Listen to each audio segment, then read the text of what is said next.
Baik, selamat pagi Bapak Ibu Sivitas Akademika dari Universitas Bina Sarana Informatika. Senang sekali pagi ini kita masih bisa bertemu ya di kesempatan hari ini dengan membahas tema perpajakan yang berbeda. Nah, kita langsung ke materi aja ya. Nanti saya menyampaikan materi pertama tentang pelaporan SPT tahunan PPh orang pribadi, dan nanti Pak Nur akan menyampaikan materi tentang program pengungkapan sukarela. Baik, saya izin share screen ya Bapak Ibu. Baik, untuk materi yang pertama, kita akan membahas tentang tata cara pelaporan SPT tahunan dengan e-filing untuk wajib pajak orang pribadi. Nah, sebelumnya kita harus mengetahui dulu untuk pelaporan dengan e-filing itu pengertiannya apa. Nah, pelaporan SPT tahunan itu kan bisa dilakukan dengan dua cara, bisa dengan cara manual dan bisa dengan cara elektronik. Nah, dengan cara elektronik inilah yang disebut dengan e-filing. Jadi untuk pengertian dari penyampaian SPT tahunan melalui e-filing itu adalah cara penyampaian SPT tahunan secara elektronik, online dan real time melalui internet pada website DJP di www.pajak.go.id atau penyedia jasa aplikasi atau PJA yang bermitra dengan Direktorat Jenderal Pajak. Nah, mengapa melaporkan SPT tahunan itu harus dengan menggunakan e-filing? Nah, Bapak Ibu dan teman-teman semua mungkin sudah sangat familiar ya dengan kondisi pada saat SPT tahunan masih dilaporkan dengan manual. Jadi mulai pada bulan Maret setiap tahunnya wajib pajak itu pasti berbondong-bondong datang ke KPP, rame seperti ini, dan ini pasti keadaan yang sangat tidak nyaman ya bagi wajib pajak.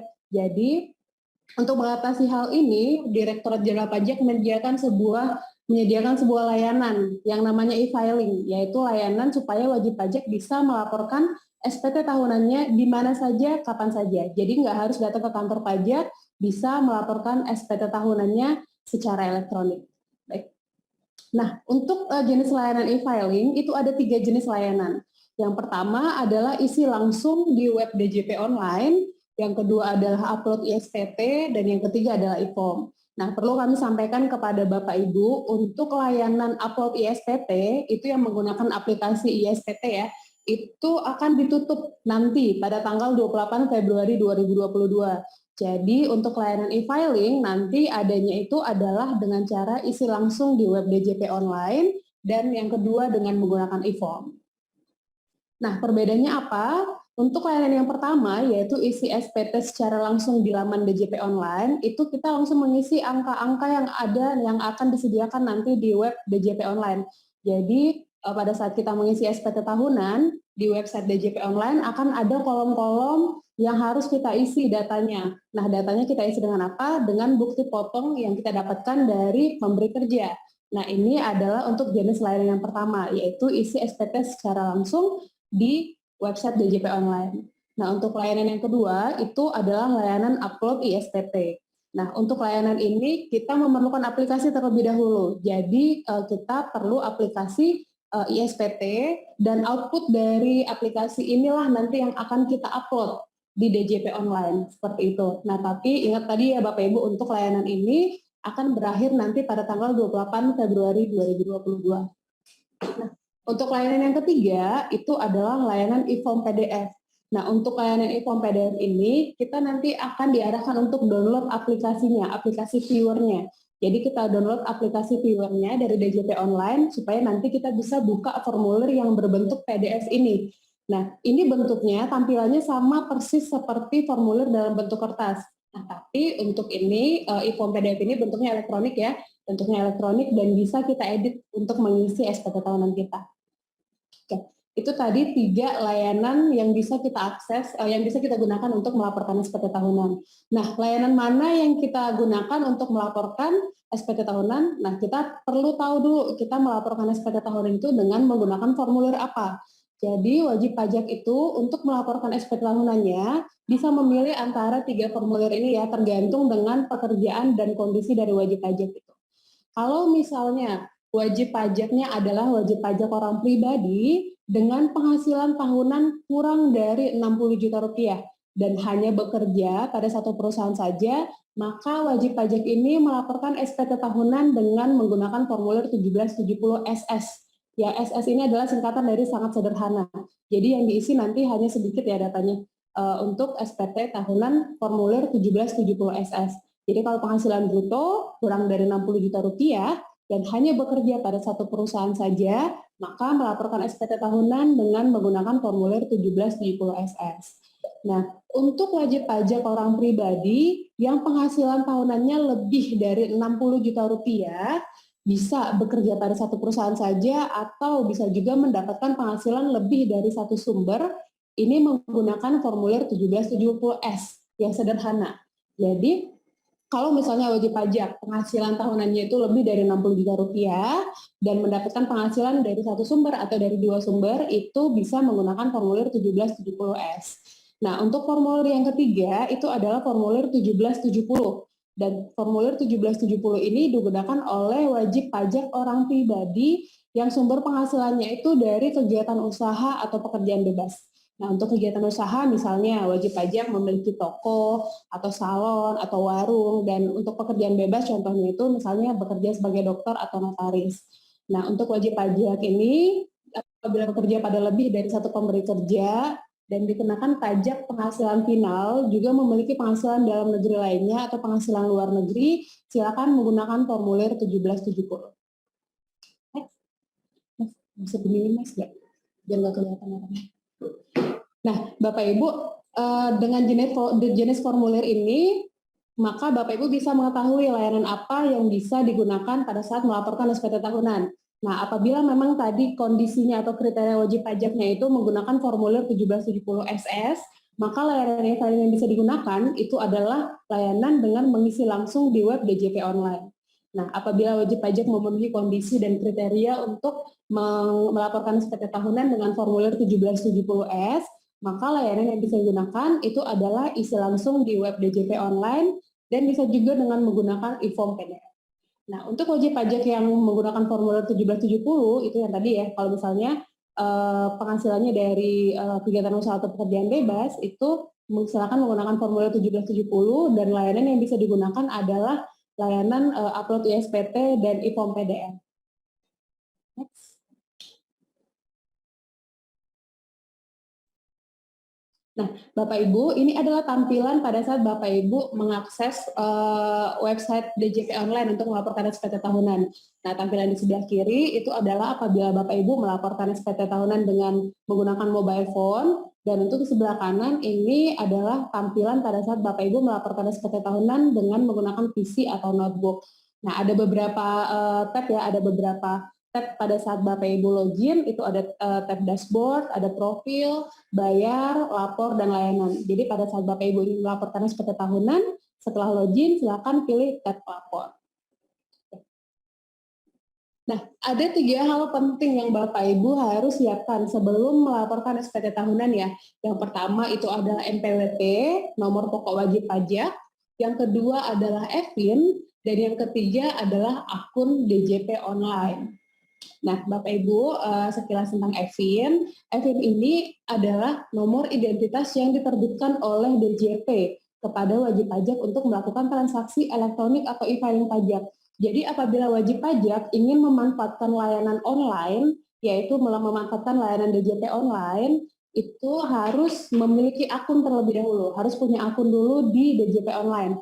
Ini sama perlakuannya misalnya seperti Facebook misalnya. Kalau misalnya kita ingin upload foto atau misalnya ingin update status di Facebook, kan kita harus punya akun dulu nih di Facebook. Nah, sama seperti DJP online. Kalau misalnya kita ingin menggunakan layanan online dari DJP, misalnya dengan melaporkan SPT tahunan secara online, maka kita juga harus punya akun dulu di DJP online.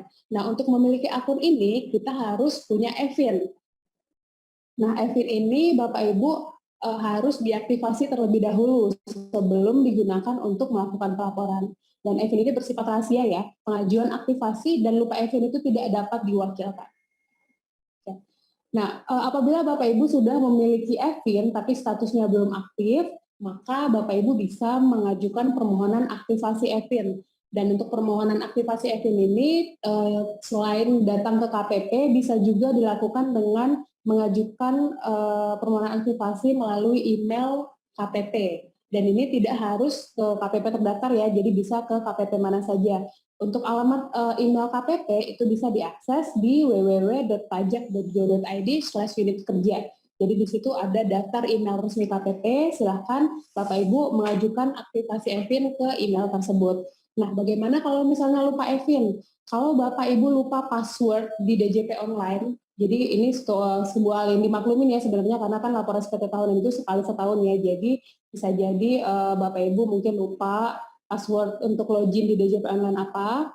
Nah, untuk memulihkan password itu nanti akan meminta data EVIN. Dan kalau Bapak Ibu lupa EVIN, ada beberapa layanan yang disediakan oleh DJP. Bisa melalui Kring Pajak di 1.500-200, bisa melalui Twitter di @kring_pajak, bisa juga melalui live chat. Melalui live chat di www.pajak.go.id.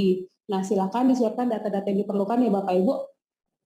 Selain dari Kring Pajak, Twitter, dan live chat ini, Bapak Ibu apabila lupa EVIN juga bisa menghubungi email resmi KPP, bisa menghubungi nomor telepon resmi KPP, dan bisa juga DM akun medsos KPP. Bisa akun medsos melalui Twitter, Facebook, maupun Instagram. Tapi jangan lupa data-datanya silahkan disiapkan ya. Untuk wajib pajak orang pribadi, data-data yang disiapkan adalah NPWP, nama wajib pajak, alamat terdaftar, nomor telepon atau handphone terdaftar. Nah, panduan untuk daftar akun DJP online, apabila memang Bapak Ibu belum punya akun ya, belum punya akun di DJP online, maka untuk mendaftarkan akunnya silakan buka www.pajak.go.id. Kemudian klik login untuk menuju DJP online, lalu klik belum registrasi. Nanti Bapak Ibu akan diarahkan ke kolom registrasi akun, silakan dimasukkan data-data NPWP, nomor EVIN, dan kode keamanan. Setelah itu nanti klik submit. Nanti dari DJP online akan mengirimkan link aktivasi ke email Bapak Ibu. Silakan link aktivasinya itu diklik, nanti akan langsung diarahkan ke website DJP online untuk login. Nah, untuk tata cara e-filing secara garis besar adalah seperti ini Bapak Ibu.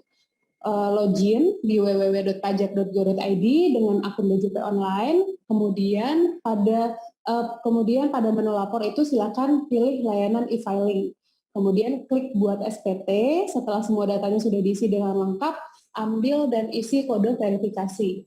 Setelah kode verifikasi diisi, silakan klik kirim SPT, dan nanti dari DJP online akan mengirimkan bukti penerimaan elektronik ya, akan mengirimkan bukti penerimaan elektronik pada saat Bapak Ibu sudah selesai melaporkan SPT tahunan. Nah, BPE ini, bukti penerimaan elektronik inilah yang akan menjadi bukti bahwa Bapak Ibu sudah melaporkan SPT tahun.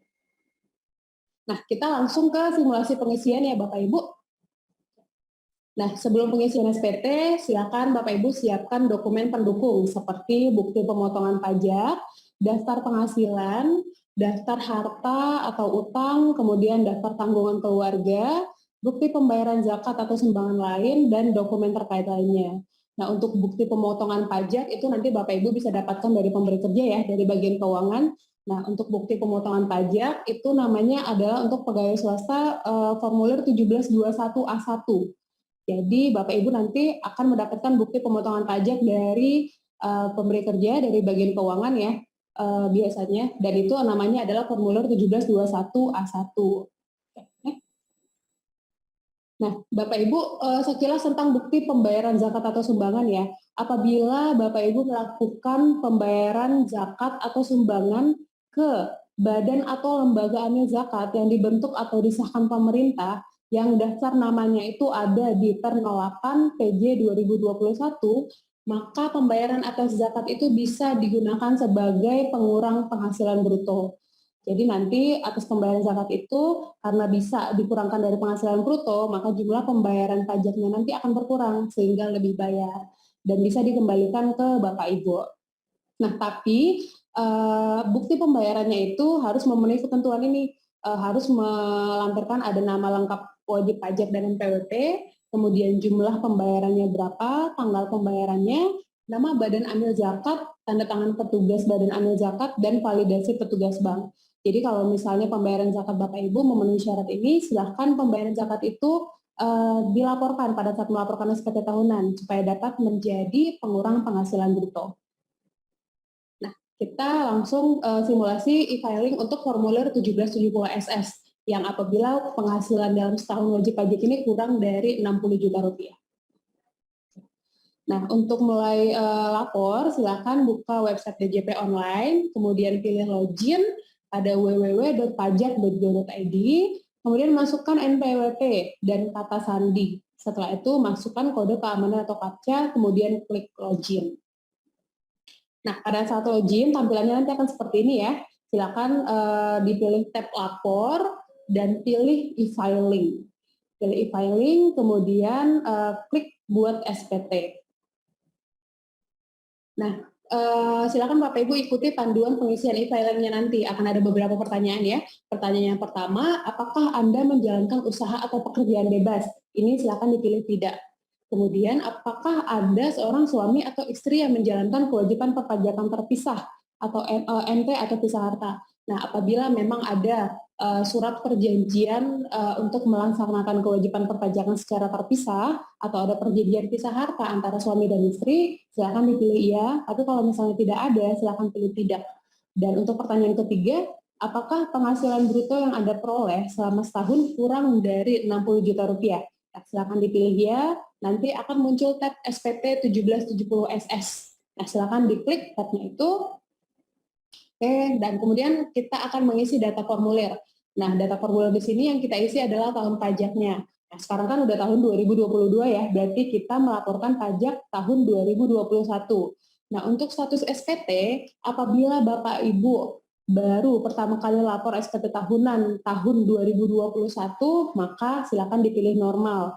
Tapi apabila Bapak Ibu sudah lapor SPT tahunan 2021 dan ada ini, maka silakan nanti dipilih pembetulan.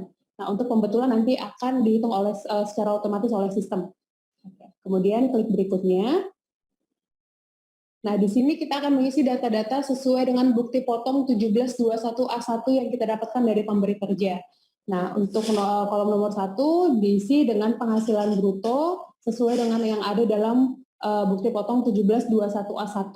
Kemudian data pengurangan juga diisi sesuai dengan nada yang di bukti potong. Kemudian untuk penghasilan tidak kena pajak, statusnya apakah TK 0, tidak kawin dengan tanggungan 0, atau misalnya kawin dengan tidak ada tanggungan, itu diisi juga dengan data yang ada di bukti potong. Silakan dipilih status PTKP-nya, kemudian nanti untuk penghasilan kena pajak akan dihitung otomatis oleh sistem. Nah, untuk pajak penghasilan terutamnya juga akan dihitung otomatis oleh sistem.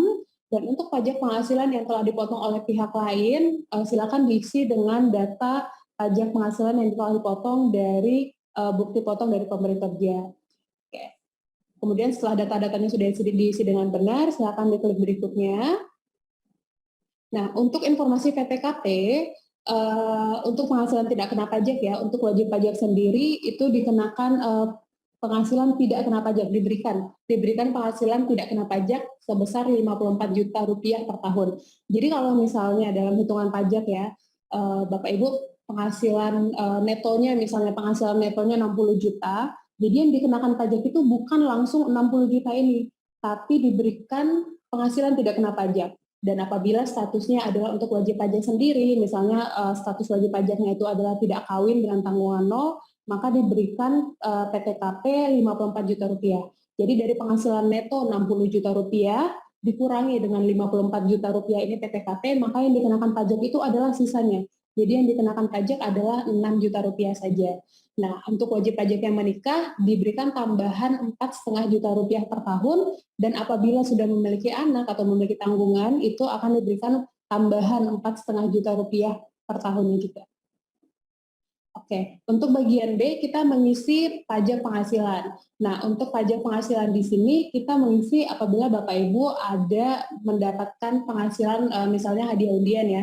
Misalnya yang sudah dipotong PPh final, hadiah undian 1 juta rupiah, telah dipotong PPh final 25% yaitu 250.000 rupiah. Nah, silakan di sini isinya datanya diisi. Silakan diisi penghasilan DPP-nya berapa, dasar pengenaan pajaknya berapa, pajak penghasilan finalnya yang sudah dipotong berapa, dan apabila Bapak Ibu memiliki penghasilan yang dikecualikan dari objek pajak. Kalau contoh ini misalnya menerima warisan ya, warisan itu kan dikecualikan dari objek pajak. Silakan diisi datanya di sini. Tapi kalau misalnya penghasilan ini tidak ada sepanjang tahun 2021, tidak ada hadiah undian atau tidak ada menerima warisan, silakan ini dikosongkan. Dikosongkan saja, kemudian klik berikutnya. Nah, di bagian C kita mengisi daftar harta dan kewajiban. Jadi untuk formulir 1770 yang sangat sederhana ini, untuk jumlah keseluruhan harta yang diisi di sini adalah jumlah total harta yang dimiliki per akhir tahun pajak. Jadi harta yang dimiliki per tanggal 31 Desember 2021. Dan di sini tidak dirinci Bapak Ibu daftar hartanya. Jadi langsung dihitung total nilai hartanya berapa. Misalnya harta yang dimiliki, misalnya ada motor, harga perolehannya 15 juta, kalung emas harga perolehannya 3 juta, dan perabot rumah perolehannya 7 juta. Jadi ini harga waktu beli ya Bapak Ibu, bukan harga nilai sisa misalnya. Bukan perkiraan Bapak Ibu kira-kira tahun segini harga hartanya ini nilainya sekian, bukan. Tapi ini adalah nilai pada saat Bapak Ibu membeli harta ini. Dan nilai yang dicantumkan di poin nomor 11 ini, di kolom nomor 11 ini adalah nilai total semuanya. Jadi 15 juta ditambah 3 juta ditambah 7 juta. Jadi totalnya adalah 25 juta. Inilah jumlah keseluruhan harta yang dimiliki per tanggal 31 Desember 2021. Nah, untuk kolom nomor 12 itu diisi dengan jumlah kewajiban yang dimiliki. Misalnya di sini jumlah kewajiban yang dimiliki itu berupa sisa kredit motor sebesar 12 juta. Nah, di sini yang diisi adalah saldo utang terakhir ya. Jadi per 31 Desember 2021 sisa saldo utang yang dimiliki berapa? Silakan di sini diisi. Kemudian klik berikutnya. Nah, kita akan mengisi bagian D. Bagian D adalah bagian pernyataan sebagai pengganti tanda tangan Bapak Ibu apabila melakukan tanda tangan manual. Nah, untuk bagian pernyataan ini, kalau misalnya Bapak Ibu sudah yakin semua data-data yang diisi tadi sudah benar, sudah lengkap, sudah jelas semuanya, silakan dicentang setuju, kemudian nanti akan diarahkan ke ringkasan SPT. Nah, setelah diklik setuju tadi, maka akan muncul ringkasan SPT, jenis formulirnya formulir apa, tahun pajak yang dilaporkan tahun pajak berapa, apakah statusnya normal atau pembetulan, dan kemudian status SPT-nya apa. Nah, setelah ini semua datanya Bapak Ibu sudah merasa datanya sudah benar, silakan ambil kode verifikasi. Silakan diklik ya tulisan di sini itu yang berwarna merah, silakan diklik, kemudian pilih kode verifikasi dikirim kemana, ke email atau ke nomor handphone. Nah, apabila Bapak Ibu pilih ke email, maka nanti DJP Online akan mengirimkan kode verifikasi ke email Bapak Ibu. Nah, kode verifikasi ini silakan di-input di kolom nomor 4 ya, dimasukkan kode verifikasi di sini, silakan dimasukkan kode verifikasinya, kemudian klik kirim SPT. Nah, setelah Bapak Ibu sudah klik kirim SPT, maka nanti DJP Online akan mengirimkan bukti penerimaan elektronik sebagai bukti bahwa Bapak Ibu sudah melaporkan SPT tahunan. Oke, itu adalah untuk simulasi pengisian apabila wajib pajak menggunakan formulir 1770 SS yang penghasilannya dalam setahun kurang dari 60 juta rupiah. Nah, bagaimana kalau misalnya yang digunakan adalah formulir 1770S? Nah, tadi setelah login, kemudian pilih tab lapor, kemudian pilih e-filing, nanti akan ada pertanyaan-pertanyaan ini tadi ya. Untuk pertanyaan pertama, apakah Anda menjalankan usaha atau pekerjaan bebas? Silakan dipilih tidak. Kemudian kewajiban perpajakan suami istri, silakan dipilih sesuai dengan kondisi Bapak Ibu. Kemudian pertanyaan yang ketiga, apakah penghasilan bruto yang Anda peroleh selama setahun kurang dari 60 juta rupiah? Silakan dipilih tidak, karena kan lebih dari 60 juta rupiah ya, dipilih tidak. Kemudian nanti akan ada pilihan apakah Bapak Ibu ingin menggunakan dalam bentuk formulir atau dengan panduan. Kalau misalnya memang sudah familiar dengan formulir 1770S yang bentuk formulir, silakan dipilih dengan bentuk formulir, atau kalau misalnya masih memerlukan panduan, silakan diklik dengan panduan. Kemudian nanti akan muncul tab SPT 1770S dengan panduan, silakan diklik Bapak Ibu. Nah, setelah diklik, ini sama seperti tadi ya, kita mengisi tahun pajak berapa yang ingin kita laporkan, kemudian status SPT-nya, silakan dipilih, kemudian klik langkah berikutnya.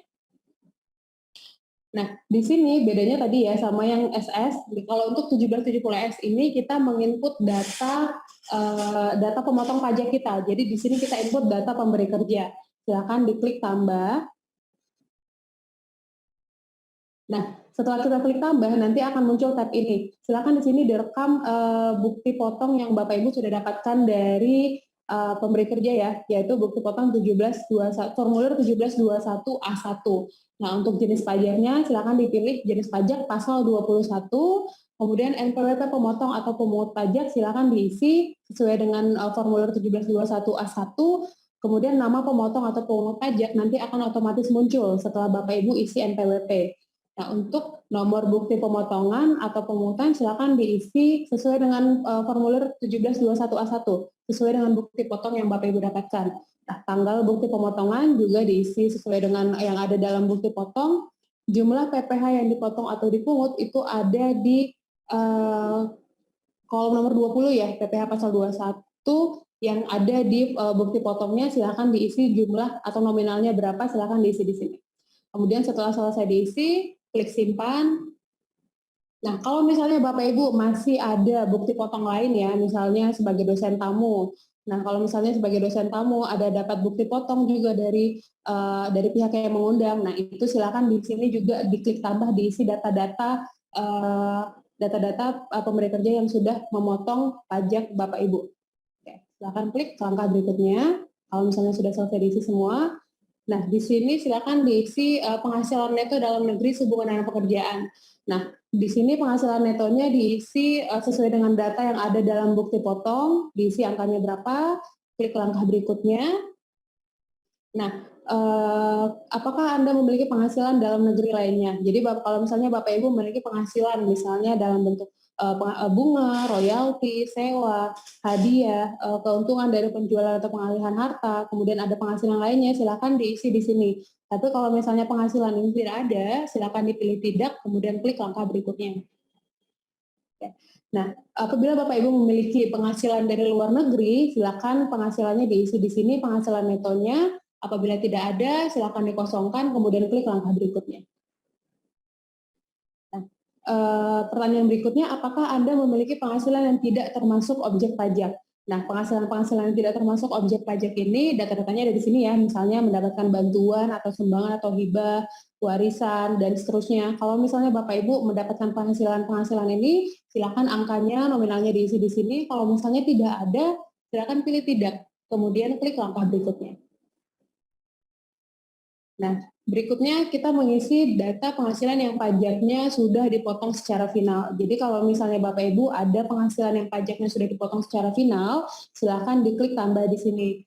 Misalnya hadiah undian ya, hadiah undian kalau misalnya dapat, kemudian diisi data-datanya, sumber atau jenis penghasilannya hadiah undian, dasar pengenaan pajaknya berapa, kemudian PPh terutangnya berapa, kemudian diklik simpan. Nah, di sini juga bisa disimpan ya kalau misalnya Bapak Ibu menjadi narasumber misalnya diundang menjadi dosen tamu oleh instansi pemerintah.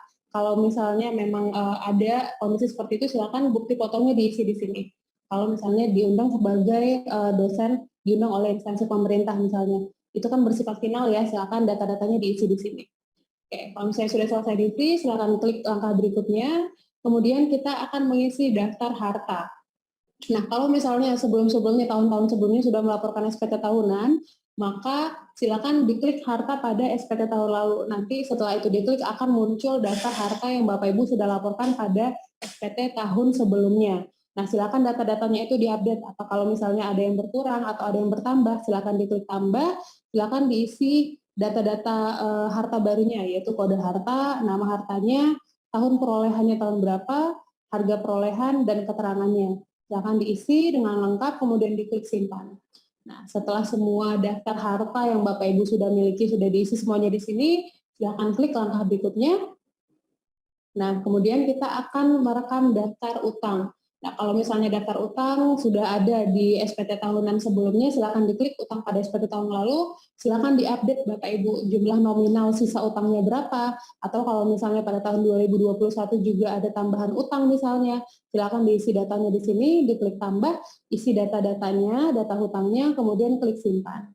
Nah, setelah semuanya sudah diisi, selanjutnya kita akan mengisi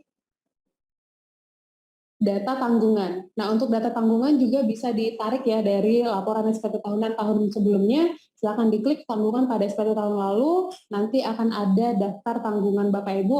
Kalau misalnya ada tambahan tanggungan, silakan diklik tambah, kemudian diisi data-datanya, nama, NIK, hubungan keluarga dan pekerjaan. Nah, kemudian disimpan. Ya, setelah selesai dari diisi data semuanya, silakan klik langkah berikutnya.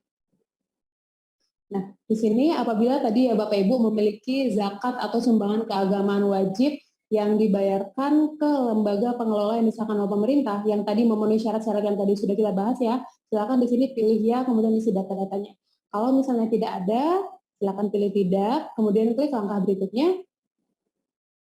Nah, di sini kita mengisi dengan status kewajiban perpajakan suami istri ya, status perkawinan, silakan dipilih tidak kawin atau kawin, kemudian status kewajiban perpajakan suami istri. Kalau misalnya di sini contohnya adalah wajib pajak itu adalah kepala keluarga dan istri tidak bekerja. Kalau contohnya seperti itu, maka silakan status kewajiban perpajakan suami istrinya itu dipilih yang kakak atau kepala keluarga. Nah, di sini isi penghasilan tindak kena pajaknya atau jumlah tanggungan. Di sini diisi status PTKP sesuai dengan data yang ada pada bukti potong. Silakan dipilih di sini status PTKP-nya, kemudian klik langkah berikutnya. Nah, apabila Bapak Ibu memiliki pengembalian atau pengurangan PPh pasal 24 dari penghasilan luar negeri, apabila Bapak Ibu sudah misalnya memiliki penghasilan luar negeri dan sudah dipotong pajaknya di luar negeri, maka silakan datanya diisi di sini. Kalau misalnya tidak ada, silakan pilih tidak, kemudian klik langkah berikutnya.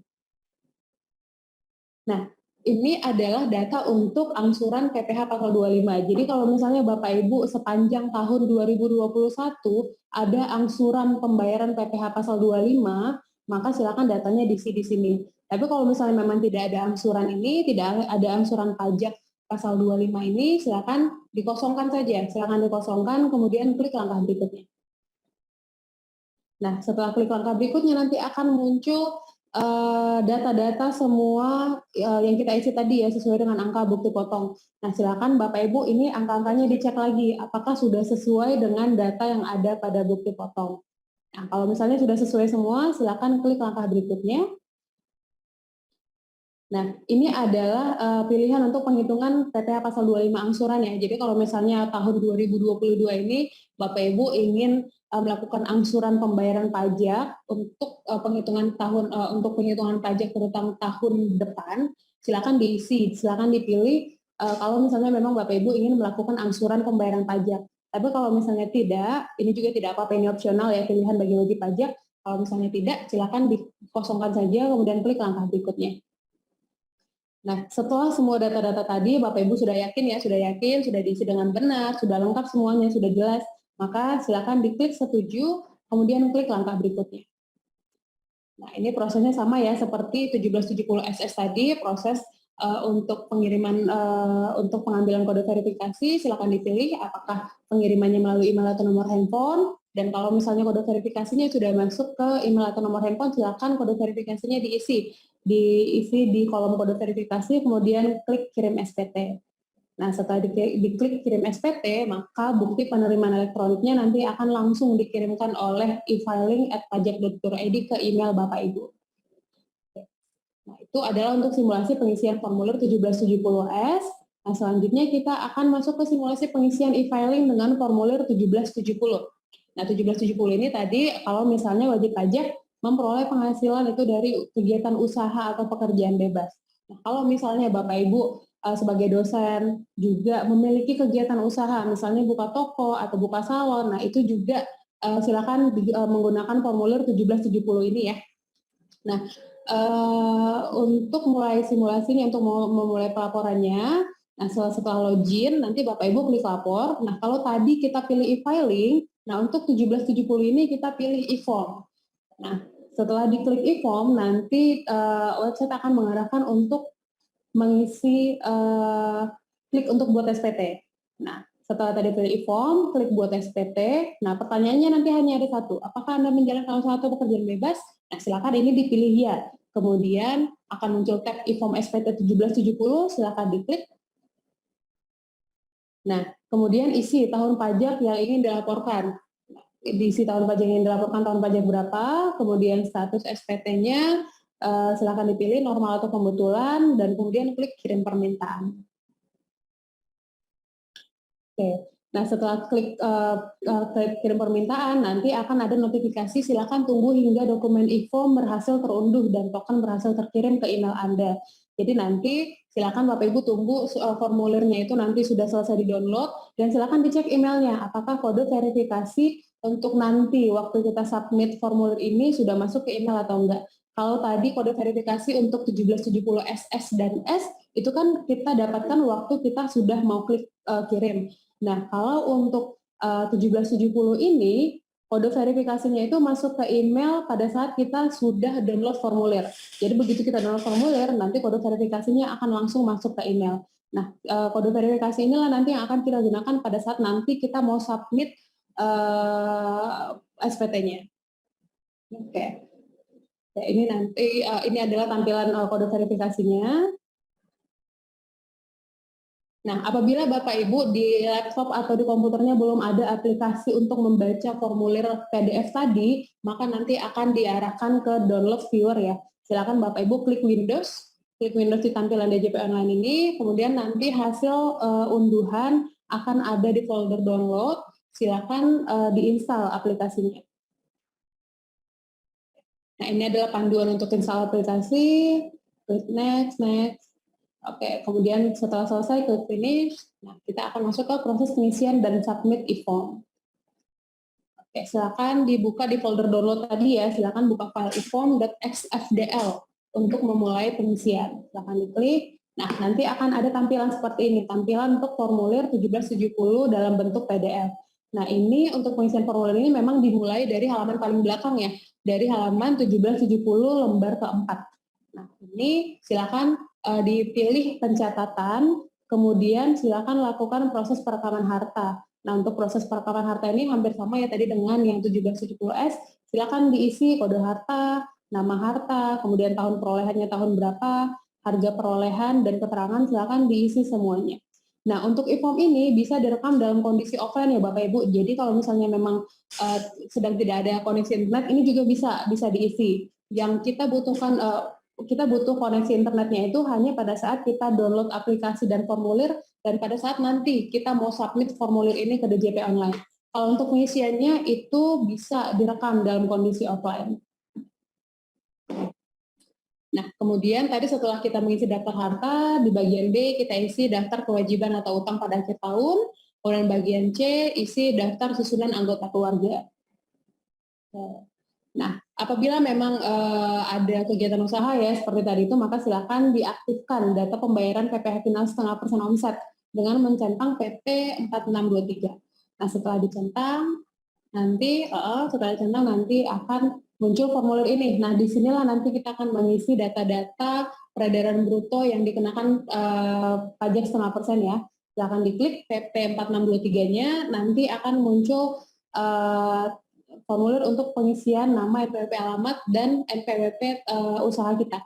Silakan diisi NPWP, masa pajaknya, alamat, peredaran bruto, dan jumlah PPh final 0,5% yang dibayar berapa. Silakan semuanya diisi di sini dan diisi secara berurutan ya Bapak Ibu, mulai Januari sampai Desember. Nah, setelah semua data-datanya sudah diisi dengan lengkap, mulai Januari sampai Desember, silakan diklik ya, itu untuk pertanyaan pindahkan nilai ke lampiran 3, silakan dipilih ya. Next, kemudian kita akan langsung diarahkan ke 1770 lembar kedua. Nah, ini adalah untuk mengisi daftar pemotongan atau pemotongan PPh oleh pihak lain. PPh yang dibayar atau dipotong di luar negeri dan PPh yang ditanggung oleh pemerintah. Nah, jadi kalau misalnya seperti yang tadi ya, kalau misalnya Bapak Ibu sebagai dosen tapi memiliki kegiatan usaha juga, maka penghasilan sebagai dosen ini, sebagai pegawai tetap sebagai dosen ini, silakan diisi di sini daftar pajak yang dipotongnya. Silakan diisi di sini, kemudian next. Di bagian A, kemudian bagian B, di bagian A tadi kan kita mengisi pajak yang dipotong. Nah, di bagian yang B ini kita mengisi penghasilan netonya. Kita isi di sini di bagian C. Kalau di bagian B itu kalau misalnya pekerjaannya dari pekerjaan bebas ya.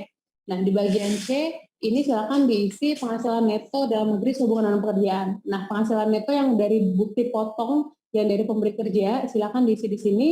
Silakan diisi NPWP pemberi kerja, nama pemberi kerja, kemudian penghasilan bruto, pengurangan penghasilan bruto dan penghasilan netonya berapa. Silakan data-datanya diisi di sini. Oke, next. Nah, setelah semua data-data sudah diisi, nanti kita akan diarahkan ke halaman induk formulir 1770. Nah, semua data yang kita isi tadi akan ditarik semuanya ke sini data-datanya. Angka-angkanya akan ditarik ke sini. Nah, silakan Bapak Ibu dilengkapi data-datanya ya, rekam nomor handphone dan status kewajiban perpajakan sesuai dengan kondisi wajib pajak. Nah, status PTKP pilih sesuai dengan kondisi wajib pajak, silakan diisi. Next. Nah, setelah data-data tadi sudah diisi ya, isi data identitas, PTKP, kemudian tanggal sudah direkam, kemudian tanggal pelaporan sudah direkam, silakan diklik submit. Nah, pada saat klik submit ini, nanti dia akan minta lampiran. Nah, lampiran yang kita upload di sini adalah lampiran peredaran bruto. Kalau misalnya tadi kita memiliki kegiatan usaha ya, nah silakan data peredaran brutonya tadi, mulai dari Januari sampai Desember, peredaran brutonya berapa, pajak yang sudah disetorkan berapa, silakan itu di-scan dalam bentuk PDF, dan nanti akan di-upload di bagian unggah lampiran ini. Nah, kemudian setelah diunggah, kemudian kita masukkan data kode verifikasi yang tadi kita dapatkan pada saat kita download formulirnya. Nah, kode verifikasinya silakan disalin, dimasukkan ke kolom kode verifikasi, kemudian klik submit. Oke, next. Nah, setelah klik submit, nanti akan ada notifikasi submit SPT berhasil. Silakan cek email Anda untuk tanda bukti penerimaan elektronik. Nah, silakan dicek emailnya, nanti akan ada bukti penerimaan elektronik yang dikirimkan oleh e-filing@pajak.go.id. Nah, ini adalah tampilan dari bukti penerimaan elektroniknya ya, Bapak Ibu. Oke, next. Nah, ini adalah contoh penghitungan pajak tahunan ya. Kalau misalnya Bapak Ibu dosen ada dalam kondisi seperti ini. Nah, contoh kasusnya, misalnya pada tahun 2020, Tuan Aman memiliki penghasilan dari 2 pemberi kerja. Dengan asumsi Tuan Aman bekerja di PTN Berada sebagai dosen, merangkap pegawai tetap, dan di perguruan tinggi swasta Amanda. Maka masing-masing tempat kerjanya itu memotong PPh pasal 21 dan Tuan Aman memiliki 2 bukti potong 1721A1. Nah, ini berlaku kalau misalnya Bapak Ibu dosen memiliki bukti potong 1721A1 ini memiliki dua bukti potong dari 2 pemberi kerja. Nah, ringkasannya itu adalah seperti yang ada di layar ya. Penghasilan netonya dari PTN Berada 185 juta, dari PTS Amanda 205 juta.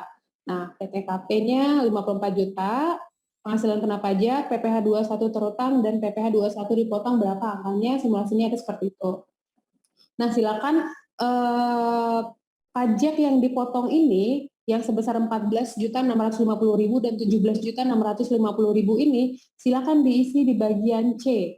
Di bagian C, daftar pemotongan atau pemungutan PPh oleh pihak lain dan PPh yang ditanggung oleh pemerintah. Ini kalau misalnya tampilannya kalau misalnya Bapak Ibu melaporkan dengan 1770 dengan formulir 1770 ya. Kalau misalnya tadi dengan 1770S, maka silakan direkam di bagian bukti potong. Nah, silakan data-datanya diisi, nama pemotong pemungutnya silakan diisi, NPWP-nya, kemudian nomor bukti, jenis pajak, dan jumlah PPh-nya silakan diisi yang dipotong berapa. Dari 2 bukti potong itu. Berarti ada 2 bukti potong yang direkam di sini ya. Oke.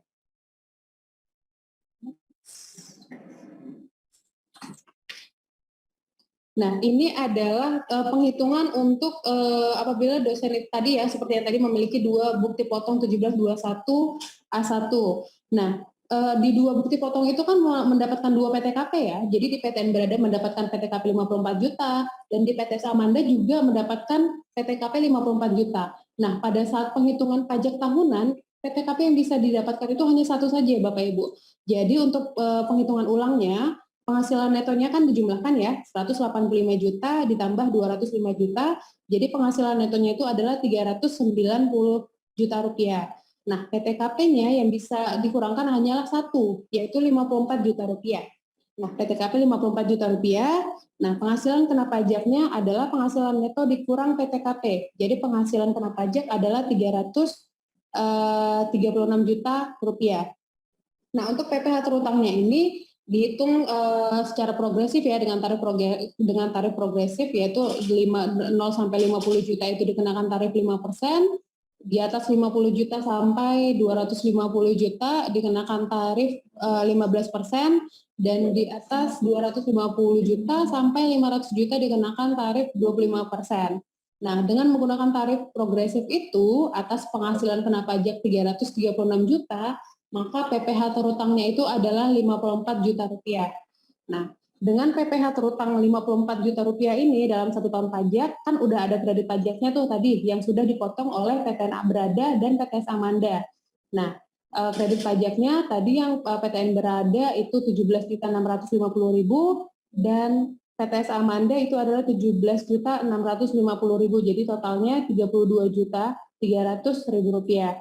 Nah, yang terutang itu kan 54 juta ya, pajak yang terutang dalam setahun itu adalah 54 juta rupiah, sementara yang sudah dipotong oleh pemberi kerja totalnya adalah 32.300.000 rupiah, maka akan ada kurang bayar. Jadi akan ada PPh yang masih kurang dibayar, itu adalah selisihnya, yaitu sebesar 21.700.000 rupiah.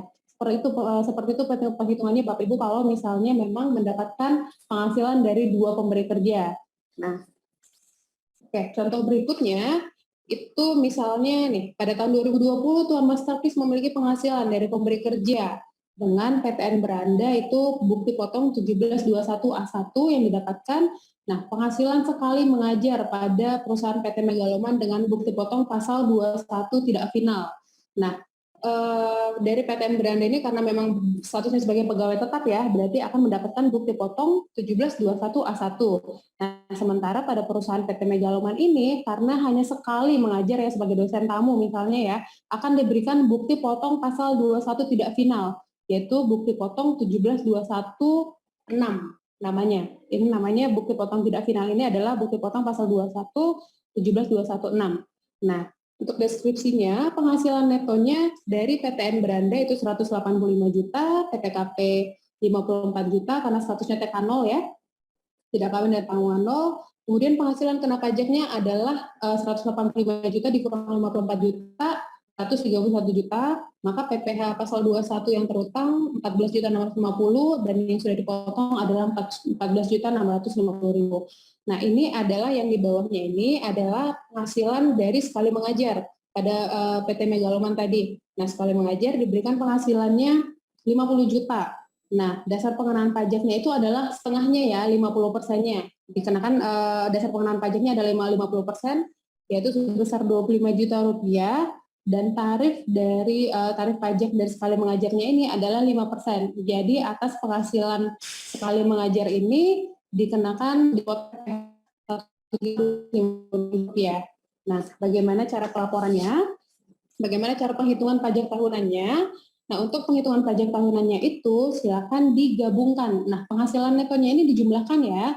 Penghasilan netonya itu dijumlahkan Bapak Ibu dari bukti potong 1721A1.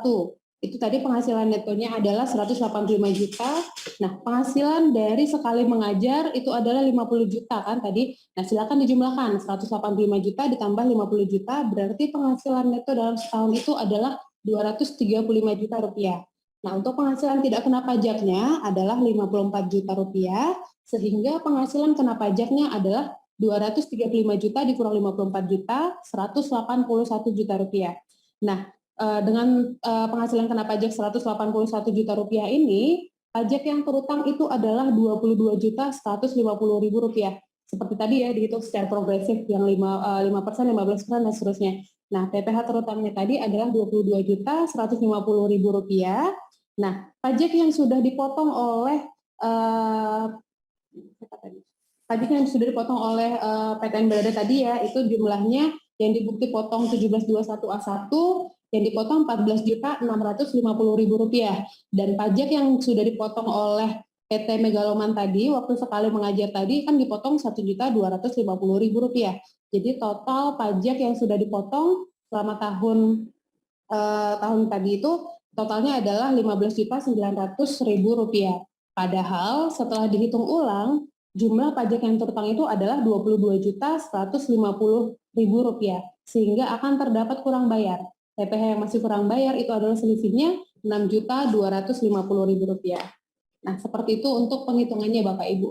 Nah, Bapak Ibu, apabila sudah memiliki bukti potong dari pemberi kerja, silakan lapor SPT-nya hari ini lebih cepat lebih baik ya, karena lebih awal lebih nyaman. Seperti itu. Nah, Bapak Ibu, sekian pemaparan tentang pelaporan SPT tahunan pasal 21. Selanjutnya untuk materi program pengungkapan sukarela nanti akan disampaikan oleh Pak Nur. Yang raise hand. Langsung aja kan.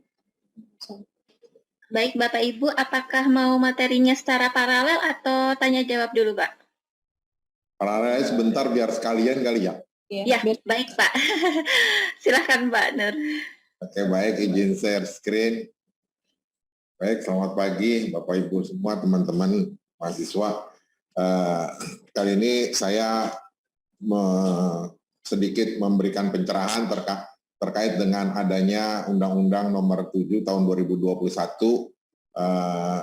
Nama undang-undangnya adalah Harmonisasi Peraturan Perpajakan, di mana dalam bab 5 itu ada salah satunya mengungkap tentang program pengungkapan sukarela. Jadi program pengungkapan sukarela ini intinya adalah pemberian kesempatan kepada wajib pajak untuk melaporkan, mengungkapkan kewajiban perpajakan yang belum dipenuhi secara sukarela melalui pembayaran PPh berdasarkan pengungkapan harta. Coba next. Jadi dalam program ini, dalam program pengungkapan sukarela ini ada dua kondisi. Yang pertama itu untuk wajib pajak yang pernah mengikuti teks amnesti di tahun 2015, khususnya itu bisa dilakukan terhadap wajib pajak badan dan wajib pajak orang pribadi. Dasarnya pengungkapan sukarela pemberian kesempatan ini sebenarnya adalah Direktorat Jenderal Pajak ini banyak mendapatkan data tentang harta para wajib pajak. Itu datanya didapat dari pertukaran data otomatis melalui instansi yang berwenang, kemudian ada juga dari data perpajakan yang dari instansi dari informasi data lapangan. Kemudian kita juga mempunyai wajib pajak yang ternyata belum mengungkapkan seluruh asetnya. Makanya pemberian kesempatan pengungkapan sukarela ini atau voluntary disclosure program ini harusnya bisa dimanfaatkan. Oke, jadi pemberian kesempatan kepada wajib pajak ini untuk memberikan coba next sebelumnya. Nah, tadi saya sebutkan bahwa ada dua kondisi. Yang kondisi pertama itu untuk wajib pajak yang pernah mengikuti teks amnesti, jadi bisa dilakukan oleh wajib pajak badan maupun orang pribadi. Kemudian ada kondisi kedua di mana bisa diikuti oleh diikuti oleh wajib pajak orang pribadi yang belum mengungkapkan seluruh penghasilannya dalam SPT tahunan 2016 sampai dengan 2020. Jadi kalau kita ketahui, kalau sebelum ada Undang-Undang HPP ini, untuk peserta yang memenuhi kondisi satu, jadi untuk WP badan maupun OP yang sudah melakukan teks amnesti, kalau diketemukan oleh Direktorat Jenderal Pajak data hartanya, karena kan ada tadi yang pertukaran data itu untuk wajib pajak badan itu dikenakan PPh final lagi sebesar 25%, dan kalau untuk OP 30%, dan untuk wajib pajak tertentu itu dikenakan tarif PPh final sebesar 12,5% ditambah sanksi sebesar 200%.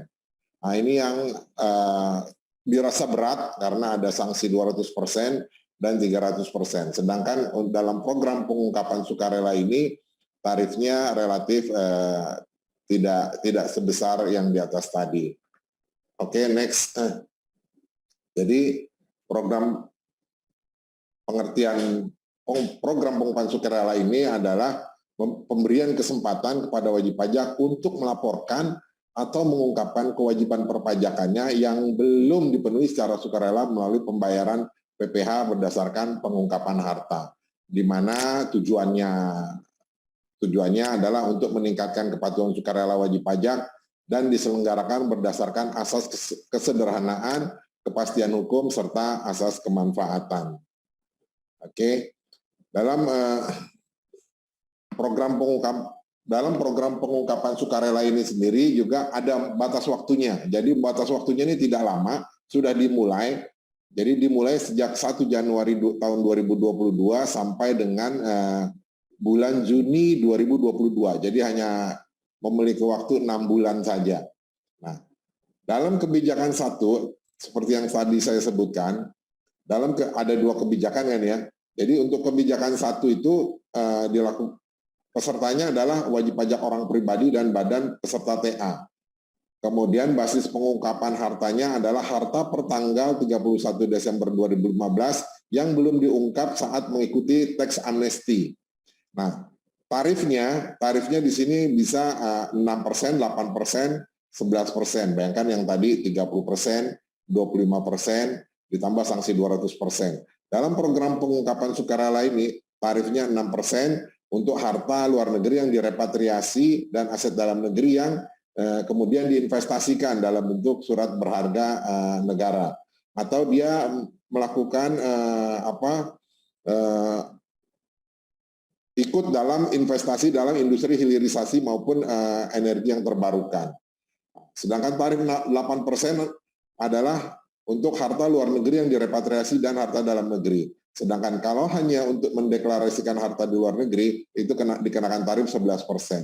Bagaimana dengan kebijakan 2? Dalam kebijakan dua ini, jadi pembayaran PPh finalnya berdasarkan pengungkapan harta yang belum dilaporkan dalam SPT tahunan penghasilan orang pribadi tahun pajak 2020. Siapa yang bisa mengikuti? Yang bisa mengikuti hanya untuk wajib pajak orang pribadi.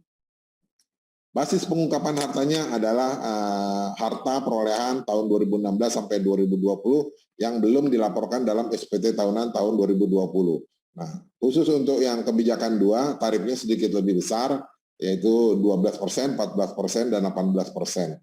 Di mana 18% itu untuk hanya harta yang dideklarasikan di luar negeri, kemudian 14% itu adalah harta luar negeri yang direpatriasi dan harta dalam negeri.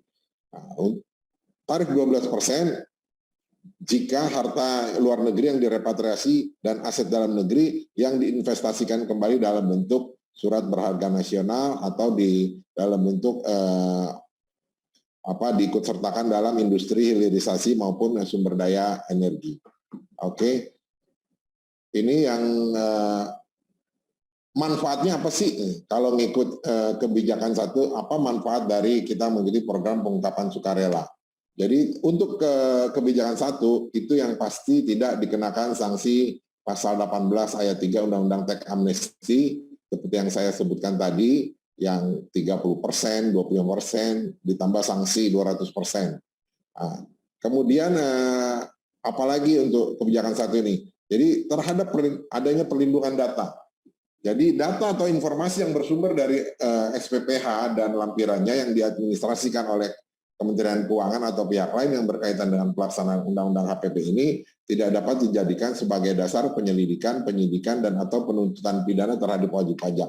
Ini begitupun juga dengan kebijakan 2, perlindungan datanya sama.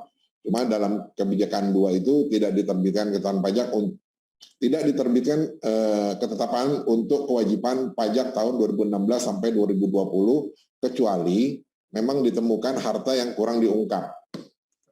Oke, next.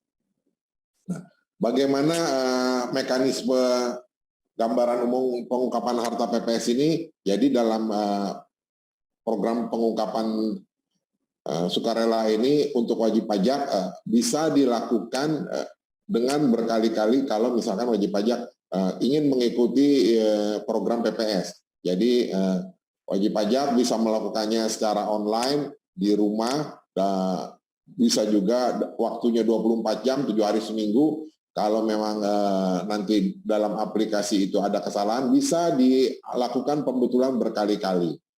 Jadi pembetulan itu bisa tidak hanya sekali, tapi bisa berkali-kali.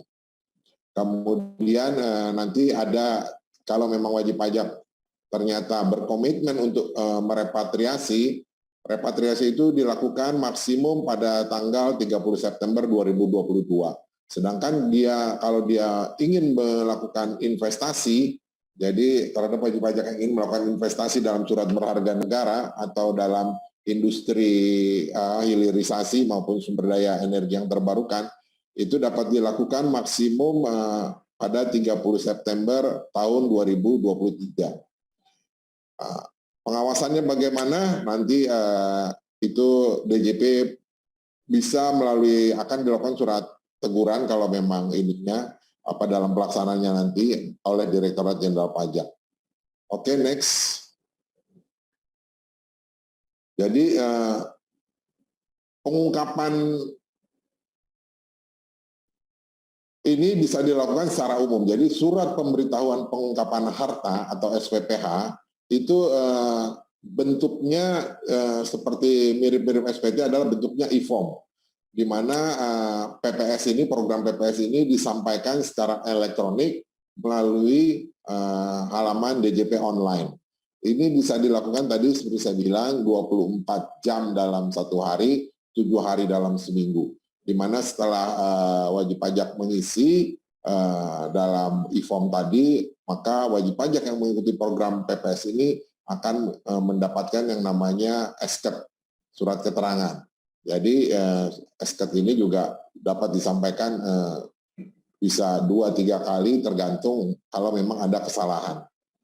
Bisa juga peserta PPS dapat mencabut SPPH dengan mengisi SPPH selanjutnya dengan nilai 0.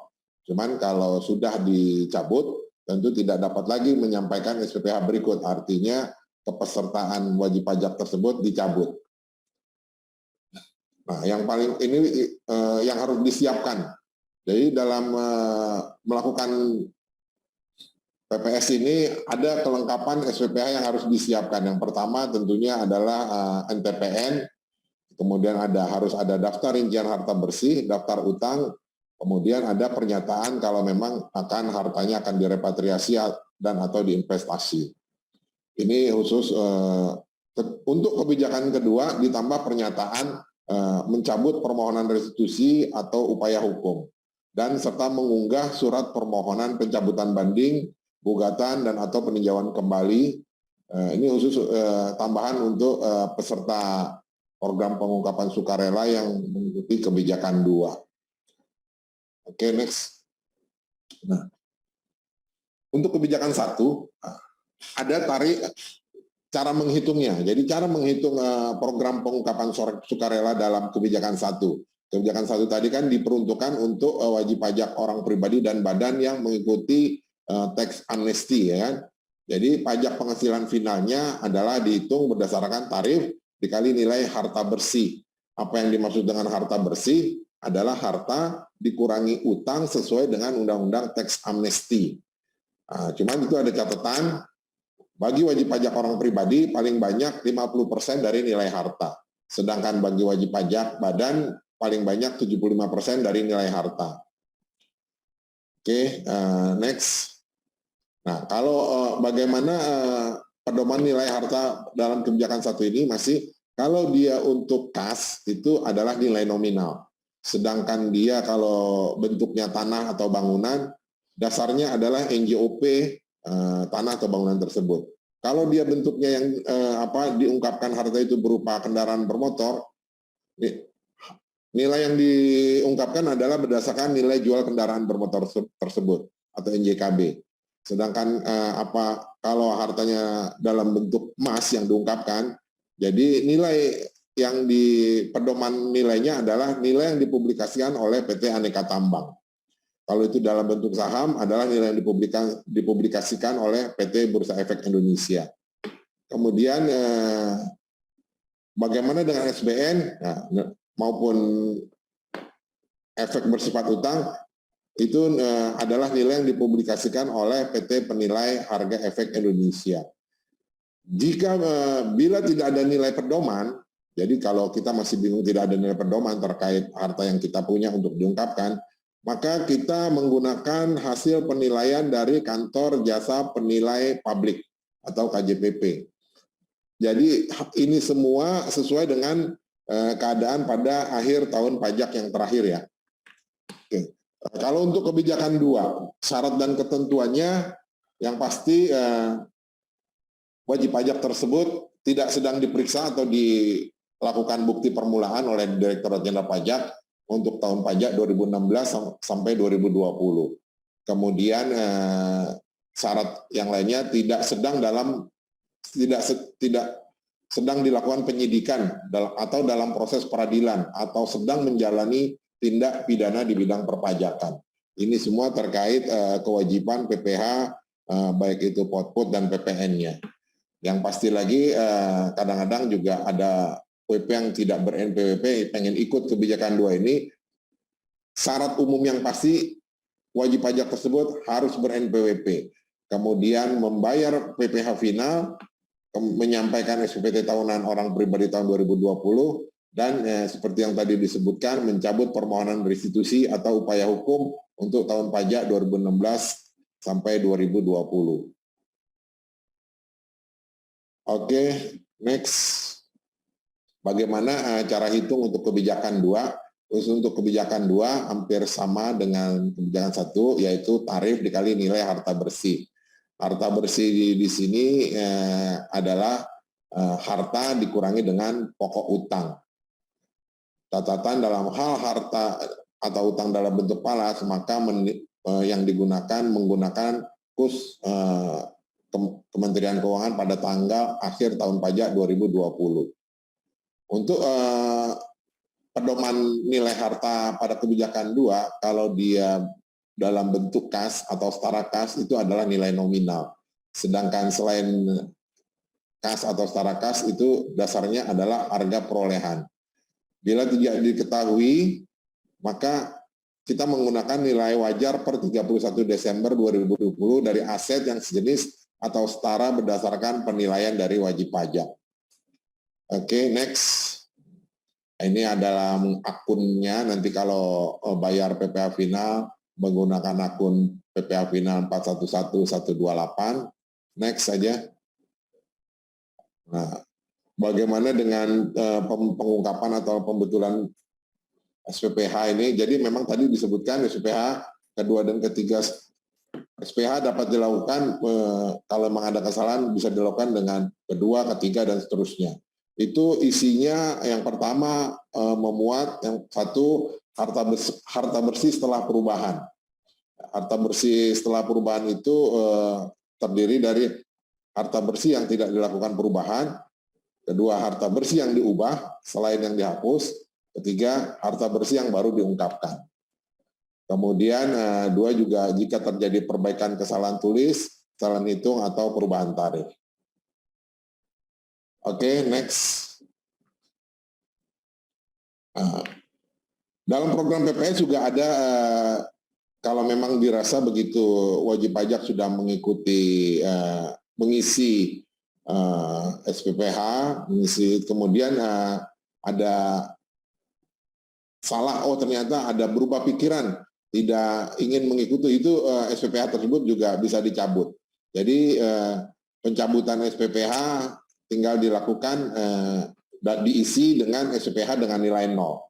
Jadi kalau SKET-nya 0, maka itu konsekuensi SKET-nya dicabut. Akibat pencabutan SPPH berarti akan terjadi PPh finalnya akan menjadi lebih bayar.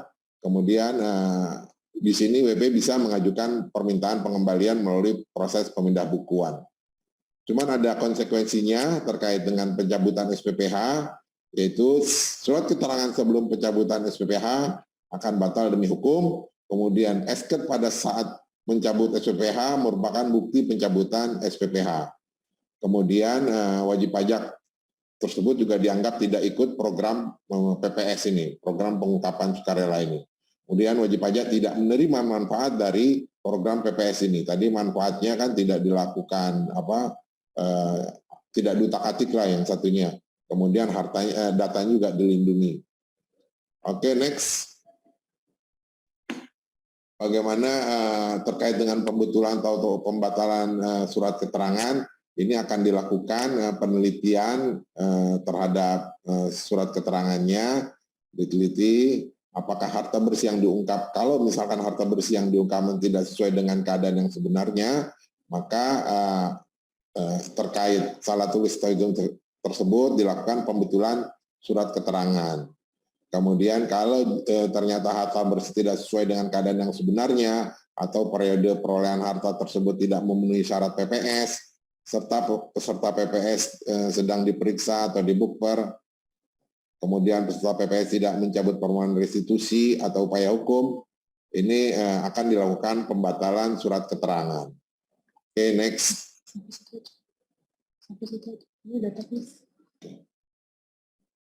Oke, mungkin ini aja yang bisa disampaikan. Mungkin kita sambil tanya jawab nanti, karena yang perlu diingat lagi bahwa nanti program PPS ini, program pengupahan sukarela ini berlangsung 6 bulan lamanya, mulai 1 Januari sampai 30 Juni. Sedangkan nanti untuk harta-harta yang direpatriasi nanti ada ketentuannya. Kita mendingan diskusi lagi terkait dengan pengisian SPT tahunan tersebut. Itu saja sih dari saya, demikian. Assalamualaikum warahmatullahi wabarakatuh. Silahkan kalau yang ini saya kembalikan kepada MC. Baik, terima kasih Pak Muhammad Nur dan Ibu Yolanda dari Kanwil DJP Jakarta Timur untuk acara selanjutnya. Terima kasih Bu Hartanti. Baik, pertanyaannya tadi dari Ibu ya, dari Pak Untung ya, Pak Untung Rohladi ya. Dan Pak, kalau misalnya memang bekerja di perusahaan swasta, kemudian mengajar di BSI, kemudian punya laundry dan masih belum punya laba, jadi lapornya harus menggunakan formulir yang mana? Nah, kalau untuk lapornya itu silakan menggunakan formulir 1770 karena kan ada penghasilan dari kegiatan usaha ya, dari laundrynya. Nah, kalau laundry itu kan pajaknya bersifat final ya Pak, yang 0,5% dikali peredaran usaha. Nah, jadi walaupun belum pajaknya itu bukan berdasarkan labanya berapa, tapi dari peredaran brutonya berapa. Nah, misalnya peredaran brutonya kan ini yang kena PP 23 ya. Kalau misalnya peredaran brutonya itu dalam sebulan misalnya 100 juta. Tapi kan yang dikenakan pajak itu kan cuma 0,5% ya. 0,5% kali 100 juta itu sekitar 500.000. Segitulah pajaknya. Jadi bukan berdasarkan laba. Nah, seperti itu Pak. Nah, untuk kegiatan usahanya ini nanti bisa dilaporkan dengan menggunakan formulir 1770. Dan di 1770 itu kan juga memfasilitasi laporan bukti potong dari perusahaan swasta dan dari mengajar di BSI, seperti itu Pak. Jadi silakan menggunakan formulir 1770. Nah, yang kedua, yang tentang NPWP ya Pak. Berarti kan sekarang administrasinya itu kan ada di KPP Tangerang Timur. Nah, untuk mengajukan permohonan pindah NPWP itu bisa secara online Pak. Silakan diajukan via email. Nah, untuk email KPP itu kan tadi ada di www.pajak.go.id/unit-kerja. Nah, di situ bisa dicek email KPP Tangerang Timur apa. Nah, silakan di situ dicat aja Pak, dikirim email aja, bilang aja saya mau mengajukan permohonan pindah KPP, saya harus melakukan apa gitu. Nanti adminnya pasti akan membalas dengan mengirimkan formulir permohonan pindah. Dan nanti akan meminta data-data Bapak, misalnya nanti data yang diminta itu fotokopi KTP dan NPWP. Nah, setelah Bapak memang nanti sudah mengisi formulir dan data-datanya sudah dilengkapi, maka nanti KPP akan segera memproses permohonan pindah Bapak dan nanti akan langsung pindah ke Bapak di mana domisilinya tadi di Bogor ya? Nanti akan pindah ke Bogor. Seperti itu, Pak. Assalamualaikum Bapak Ibu semuanya. Kami dari Tech Center Universitas Dinas Sarana Informatika. Untuk terkait tadi pertanyaan yang belum terhandle semua, mungkin nanti bisa menginformasikan kepada kami terlebih dahulu. Tech Center BSI ada di Jalan Dewi Sartika nomor 289 Bapak Ibu. Nanti bisa menemui saya atau Bu Hartanti. Baik, Bapak Ibu semuanya, mohon maaf ini tidak tercover semua pertanyaan karena memang banyaknya pertanyaan dan waktu yang sudah jam 11 dan nanti ada sholat Jumat. Jadi untuk pertanyaan selanjutnya bisa diinformasikan kembali ke kami ke Tech Center BSI. Terima kasih Bapak Ibu. Ya? Izin Bu Eka, mungkin nanti tolong yang ada pertanyaan di kolom chat direkap, dikirim ke kami Bu, nanti akan kami coba jawab. Baik Pak. Ya, belum terjawab. Ini ada beberapa yang sudah saya jawab langsung ke direct message ke yang bersangkutan, cuman ada yang belum juga. Silakan direkap aja Bu, nanti kita biar bisa jawab. Ya. Materi ada di link di chat, kolom chat materi.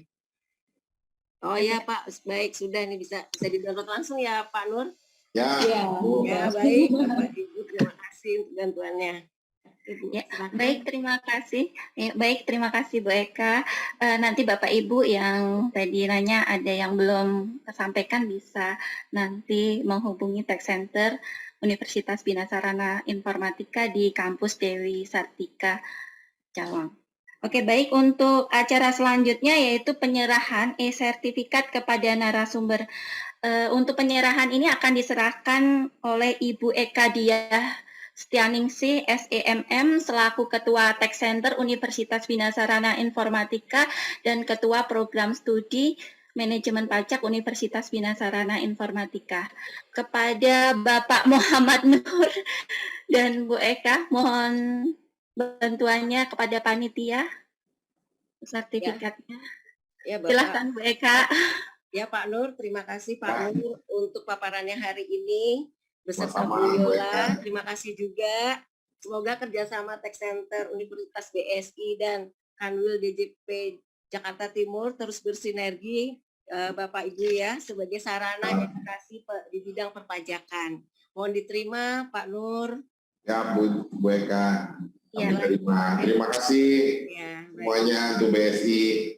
Salam buat semuanya. Ya. Ya. Kemudian kepada Ibu Yolanda. Selanjutnya untuk Bu Yolanda, mohon diterima ya Bu Yolanda. Sertifikatnya nanti kami kirimkan langsung ya Bu. Terima kasih banyak Bu Eka. Ya, sama-sama. Oke. Terima kasih Bu Eka dan Bapak narasumber. Untuk selanjutnya itu adalah sesi dokumentasi kepada Bapak Ibu. Mohon untuk mengaktifkan videonya dan menggunakan background yang sudah disediakan oleh panitia. Terima kasih. Untuk dokumentasi hanya 3 atau 4 slide aja ya Bapak Ibu ya. Silahkan. Mohon bantuannya Pak Sumanto.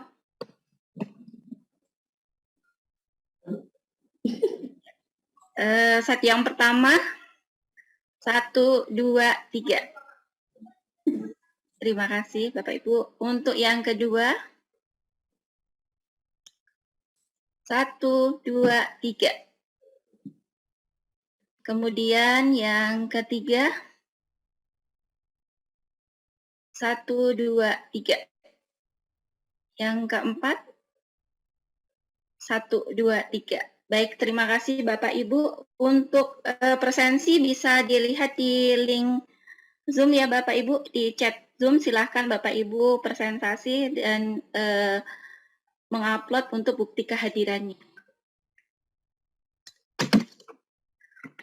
Baik Bapak Ibu, demikianlah rangkaian kegiatan sosialisasi tata cara pelaporan SPT tahunan PPh orang pribadi dan pengungkapan sukarela atau PPPS wajib pajak hari ini. Terima kasih kepada Bapak Ibu narasumber dari Kanwil DJP Jakarta Timur. Terima kasih Pak Nur dan Bu Yolanda.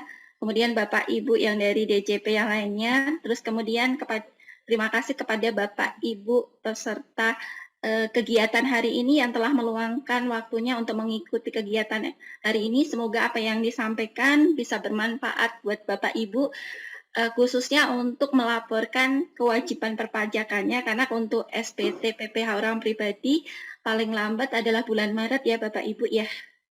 Dan bisa lancar ya Bapak Ibu dalam pengisian SPT-nya. Saya selaku moderator dan panitia mohon maaf sebesar-besarnya apabila ada hal yang kurang berkenan. Akhir kata, wassalamualaikum warahmatullahi wabarakatuh. Terima kasih Bapak Ibu. Terima kasih, izin pamit. Ya, terima kasih Pak Nur. Terima kasih Bapak Ibu, Yolanda, Pak Pak Nur, Erwin, Ibu Bapak Ibu Yolanda, semua. Pak Terima kasih. Ilyus.